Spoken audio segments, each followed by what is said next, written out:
जब कोई मनुष्य अपने आराध्य के प्रति समर्पित हो, उसके अनुसार अपना जीवन यापन करने लगे और आराध्य के गुणों को अपने चरित्र में बिना किसी लोभ या स्वार्थ के आत्मसात कर ले, तब वह भक्त कहलाता है। और यह क्रिया भक्ति कहलाती है। भक्ति का अर्थ है अपने हृदय में ज्ञान का ग्रहण करना और उस ज्ञान से वैराग्य का उत्पन्न होना। जब निस्वार्थ भाव से भक्ति की जाती है तो वैराग्य स्वतः उत्पन्न हो जाता है, क्योंकि भक्ति अंधविश्वास नहीं, ज्ञान के मार्ग पर अग्रसर करती है।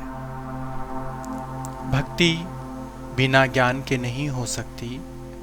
अपने आराध्य के प्रति जब असीम स्नेह हो जाता है और उनके विषय में जानने की महती इच्छा होती है और आराध्य के विषय में उस स्थिति में केवल ज्ञान से ही जाना जा सकता है।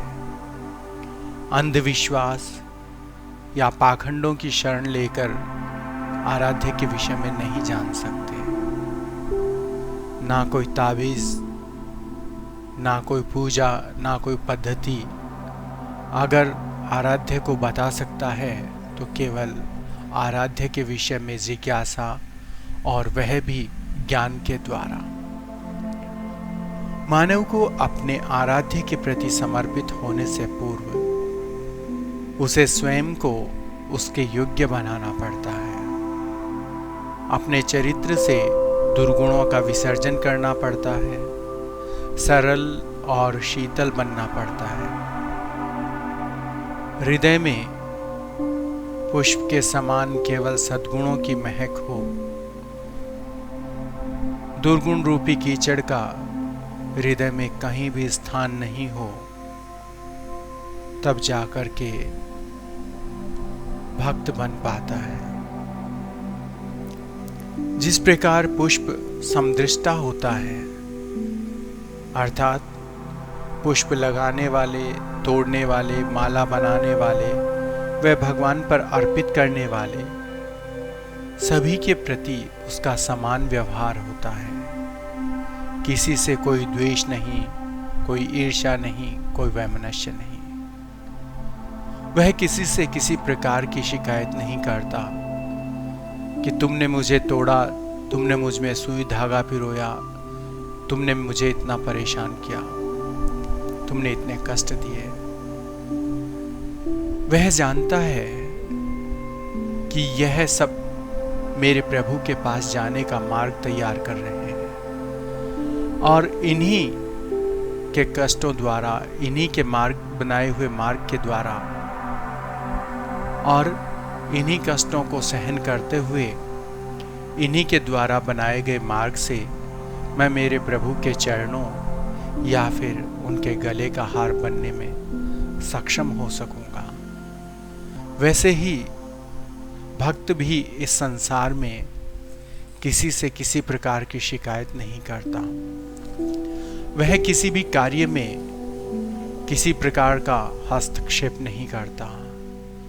जो जैसा हो रहा है उसे वह प्रभु इच्छा ही मानता है और प्रभु इच्छा को सर्वोपरि मानते हुए वह अपने आप को प्रभु के प्रति समर्पित रखता है। और जब उसका समर्पण बढ़ता रहता है, उसमें प्रगाढ़ता आ जाती है, तब वह भक्ति के योग्य हो पाता है और वह संसार में सर्वत्र अपने प्रभु को ही देखता है। प्रभु के अतिरिक्त संसार में उसको कोई भी नहीं दिखाई देता।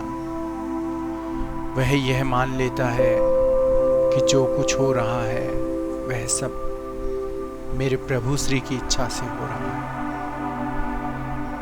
तभी तो प्रहलाद जी ने कभी भी हिरण्यकशिपु से किसी प्रकार की शिकायत नहीं की, ना प्रभु से कहा कि आकर के मुझे बचाइए, क्योंकि वे जानते हैं कि जब मेरे प्रभु को आना है वे तभी आएंगे।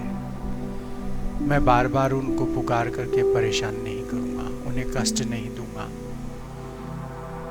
जब ऐसे उत्कृष्ट भाव चित्त में आत्मसात हो जाते हैं, तब जाकर के मनुष्य कहीं भक्त बन पाता है और इसके पश्चात उसके हृदय में भक्ति की जागृति हो पाती है।